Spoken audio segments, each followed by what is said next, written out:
Сәлем достар, каналға қош келдіңіздер. Бүгін артық салмақты азайтып, ас қорытуды жақсартатын сусын дайындаймыз. Бір лимонды ас содасымен жақсылап жуып аламыз. Достар, комментке жаза кетіңіздер. Менің видеомды қай қаладан көріп жатырсыздар? Лимонды жақсылап шайып, екі бөлікке бөлеміз. Бізге жарты бөлігі керек. Жарты лимонды майда бөліктерге бөлеміз.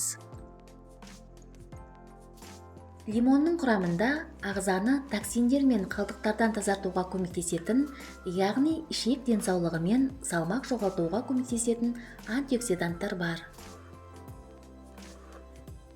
Лимонды ыдысқа саламыз.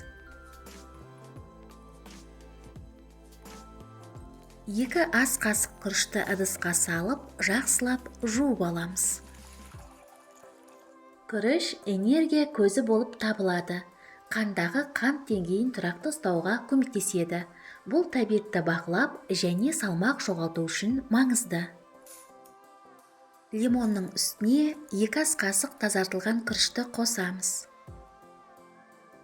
5-6 жалбыз жапырақтарын қосамыз. Жалбыз жапырақтары ас қорытуды ынталандырады. Денедегі артық су мен токсиндерді кетіруге көмектеседі.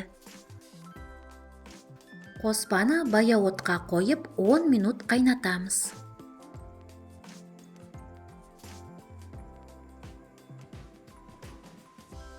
Дайын болған сусынды қақпағын жауып, бөлме температурасында 20 минут суытамыз.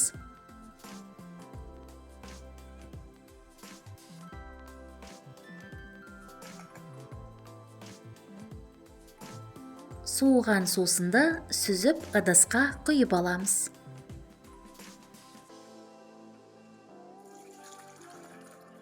Достар, егер мені қолдағыңыз келсе, каналға жазылыңыз, лайк басыңыз, видео рецептпен достарыңызбен бөлісіңіз.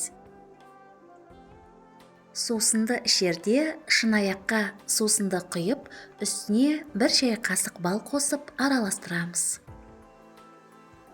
Балдың құрамында ағзаға тез сіңетін табиғи қант бар, және ол қуат береді. Бұл сусын ішекке пайдалы, және дұрыс тамақтанып қалыпты физикалық белсенділік болса, салмақ жоғалтуға ықпал етеді. Тамақтың алдында 1 сағат бұрын 200 мг ішесіз.